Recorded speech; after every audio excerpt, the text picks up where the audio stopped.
Então, bom dia a todos. Vamos lá começando. Meu nome é Gustavo, faço parte do ILAES e eu fiz uma apresentação para trazer aqui algumas informações a respeito da situação da classe trabalhadora e das principais empresas, dos principais setores no cenário aí no contexto da pandemia de Covid-19. E essa informação, elas são importantes porque há um senso comum muito explorado pelas patronais atualmente, de que está todos os setores em profunda crise, com déficit em sua lucratividade, arrecadação e etc., em função da pandemia. E isso, eu acho que tem algum áudio aberto, pessoal, mas isso não é verdade sob nenhuma hipótese. Então, a gente vai ver um pouquinho desse cenário. Próximo slide, por favor. Gustavo, eu te passei o controle aí. Você pode. Tá. Ok. Um minuto. Vale. Então,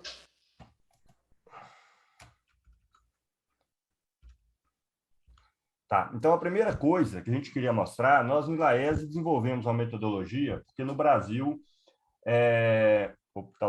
tá passando aqui sozinho. No Brasil, só um minuto, que eu tenho que ver como passar aqui.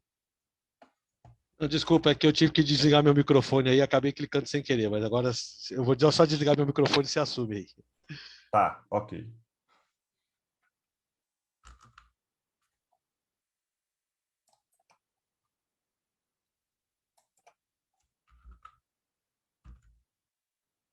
Ok. Então, na verdade, a gente está muito acostumado a ouvir falar do índice do desemprego, né? Que gira em torno de 10, 15 milhões, mas isso aí mede apenas a quantidade de pessoas que está à procura de emprego em um dado momento. E no último mês, para ser mais exato, né? Durante 4 semanas. E nós criamos uma metodologia para mostrar a quantidade de pessoas que estão sem emprego, seja por que motivo for, no conjunto do país. Então, a situação do Brasil no final de 2020, para a gente entender os impactos de toda a situação sobre a classe trabalhadora, é essa que é apresentada. Ou seja, nós temos 58 milhões de pessoas sem emprego, tá? 33 milhões na informalidade, subempregadas, e o trabalho assalariado formal termina o ano de 2020 com 44 milhões de pessoas. Então, nós temos hoje no país uma quantidade superior a 90 milhões de pessoas que estão ou sem emprego ou na informalidade. E o salto que houve durante a pandemia, e aqui a gente apresenta em série histórica, é alarmante realmente, né? Então, a quantidade de pessoas sem emprego, ela saltou de 47,9 milhões de pessoas para 58,8. Ou seja, estão falando de 11 milhões de pessoas a mais sem emprego só no ano de 2020, durante o período da pandemia. Já era um número, evidentemente, bastante alto, a gente pode ver aí pela série, na linha sem emprego, na casa dos 47, 48 milhões, e saltou para 58, tá? É curioso que até o nível da informalidade caiu um pouquinho em 2020, não porque a situação melhorou, mas porque as condições para exercer um trabalho informal se tornaram piores em função do quadro pandêmico. Então, antes de entrar na situação das empresas, eu queria destacar ainda outro aspecto relevante. Aqui a gente já tem esse cenário alarmante de mais de 90 milhões da classe trabalhadora brasileira. Está dentro do que nós chamamos de exército industrial de reserva, ou seja, ou sem emprego ou na informalidade. Isso significa 2/3 da força de trabalho ativa no Brasil. Mas mesmo essa força de trabalho ativa, esse número de pessoas sem emprego na informalidade pressionam para baixo as condições de toda a classe trabalhadora ativa, ou seja, que está dentro do trabalho formal. E um exemplo fundamental que eu queria aqui realmente chamar a atenção de todo mundo é uma modalidade de trabalho que foi colocada na reforma trabalhista, que passou batida diante de muita gente, mesmo nós do ILAES não demos a ênfase necessária durante a reforma trabalhista, que são os chamados contratos por tempo determinado, ou seja, o trabalho temporário. Esse trabalho dessa modalidade já existia no país, mas ela era de 3 meses, então normalmente ela era utilizada, por exemplo, no comércio, em demandas de final de ano e tudo mais. Ela passou a 9 meses depois da reforma trabalhista e a gente teve um salto de 2018 para 2019 de 337 mil trabalhadores contratados sobre essa modalidade para 5 milhões e 200 mil. Nada mais, nada menos do que hoje, mais de 10% da força de trabalho formal ativa no Brasil é contrato temporário. chamando a atenção do que significa isso, tá? Significa, por exemplo, resultado da campanha salarial não faz a menor diferença para essa massa de trabalhadores, porque eles são contratos por tempo determinado, depois de 9 meses eles vão abandonar a empresa, né? Dentre filiação ao sindicato e várias outras coisas. É um crescimento de 0,3% para 10% em um ano. Então, isso é muito expressivo, então queria chamar a atenção de todos nessa direção.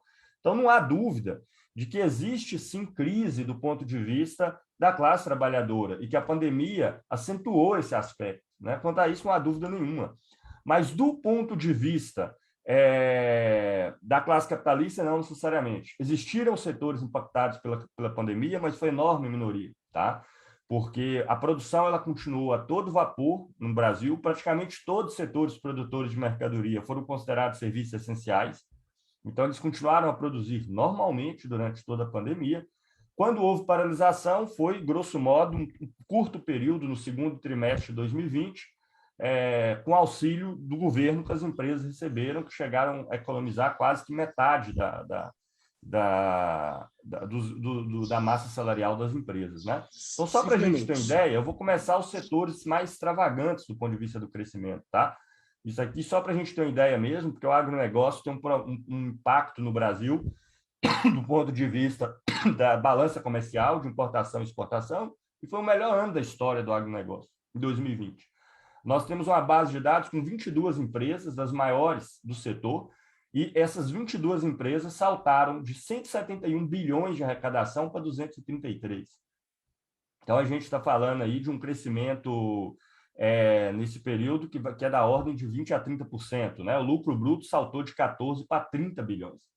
Né? O setor extrativo, onde está mineração e Petrobras, pegando aí Petrobras e Vale, que são as principais empresas, mas no apanhado que a gente fez também não envolve só essas duas, mas dezenas de empresas do setor minerário, tá? Também foi um dos melhores anos da existência. Fizemos questão de pegar em série histórica longa aqui, desde 2012, quando estava no boom do minério, e a gente atingiu em 2020 os melhores números do setor. Na Petrobras nem chegou a ser tanto, mas em todas as mineradoras foram, isso em plena pandemia.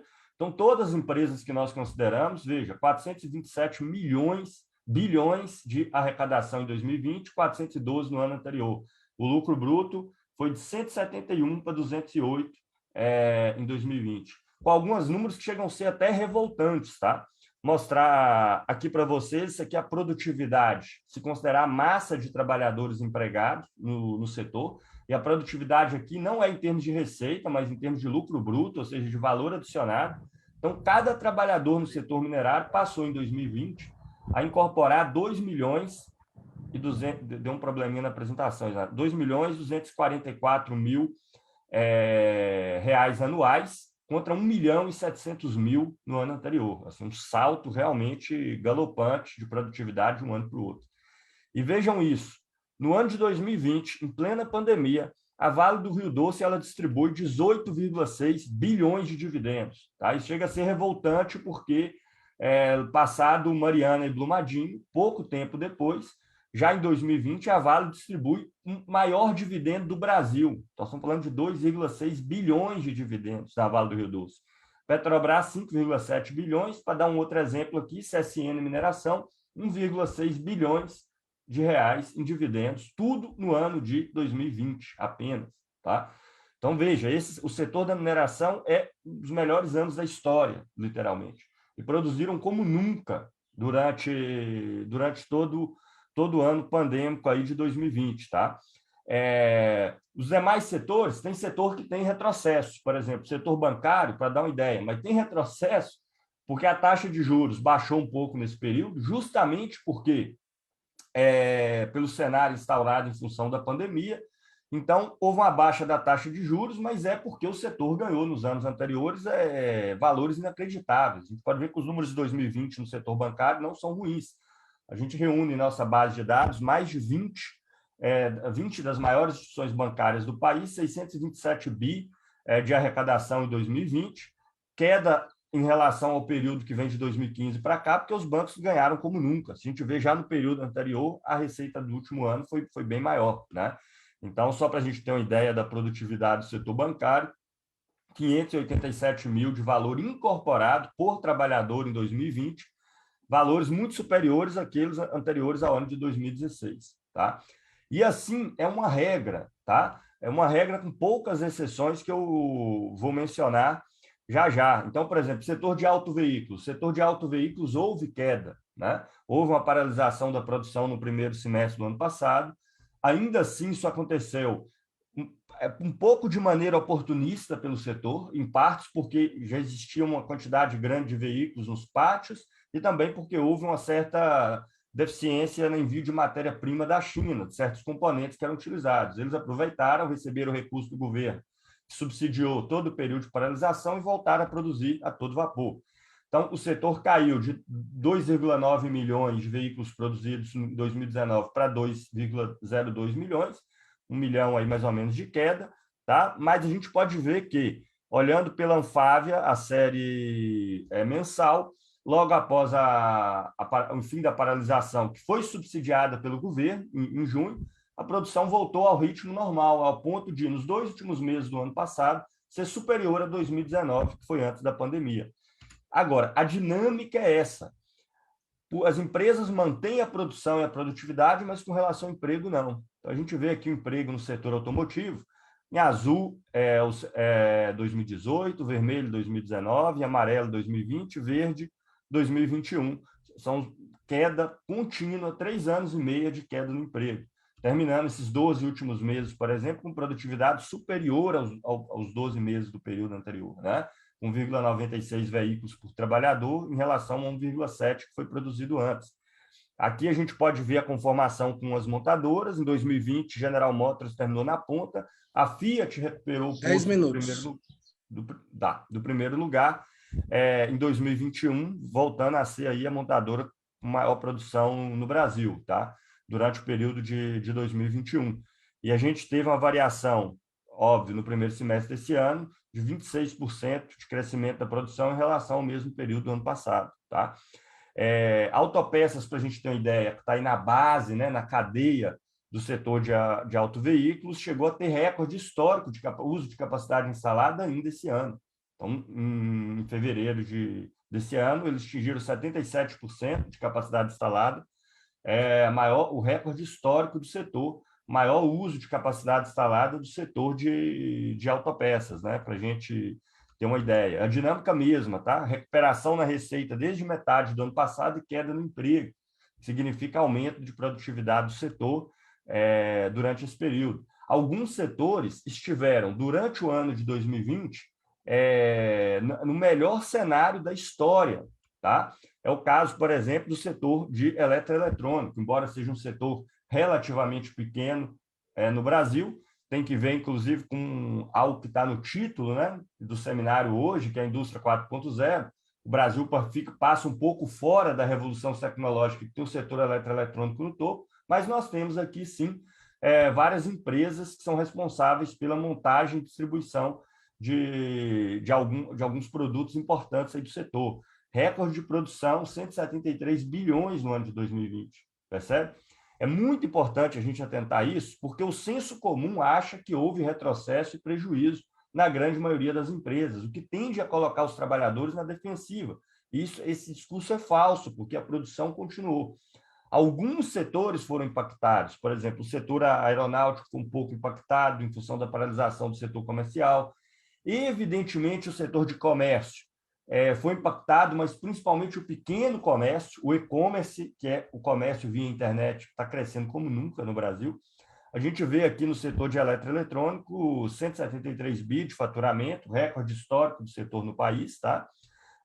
O emprego não tem, como sempre, a mesma evolução que o faturamento, então é um pequeno crescimento em 2020, mas já foi maior do que isso em anos anteriores. O setor teve crescimento de produtividade aí da casa de 13%. Aliás, o setor eletroeletrônico tem crescimento de produtividade no Brasil há 8 anos consecutivos, tá? Sem nenhuma interrupção, tá joia? O setor siderúrgico é um setor em que mundialmente a produção se manteve, e esse dado é muito importante, porque mostra que o setor produtivo, que o setor siderúrgico está na base da cadeia de inúmeros outros setores, tá? Então, mundialmente, a gente pode ver aí que a produção em 2020 foi levemente superior à de 2019, tá? Então, aí com 1,8 trilhões de toneladas, 1,877 versus 1,874 em 2019. Então, mundialmente, o setor siderúrgico produziu mais. Então, o que mostra que a produção no mundo, durante a pandemia, manteve o seu ritmo, tá? No Brasil, houve uma queda do setor, mas que foi fortemente compensada pelo crescimento dos preços no aço, né?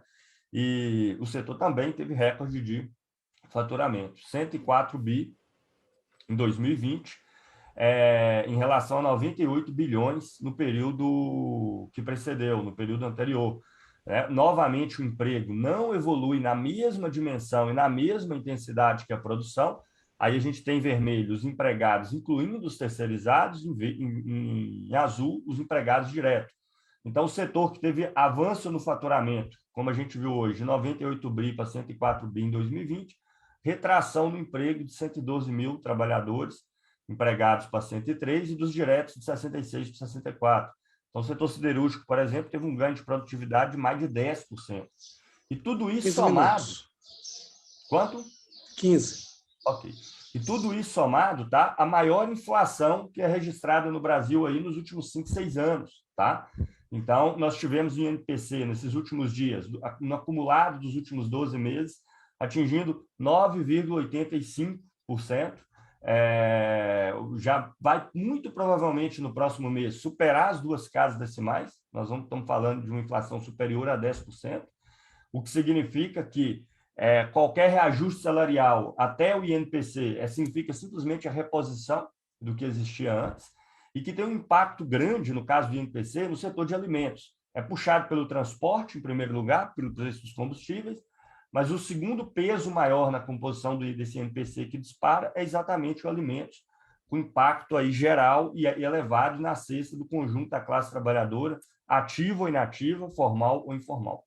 Tá? Eu termino aqui divulgando que todas essas informações, com muito mais detalhes, vão estar disponíveis no Anuário Estatístico. Tem 20 minutos. Tá, concluindo já. No Anuário Estatístico do ILAESE de 2021, que vai sair no próximo mês.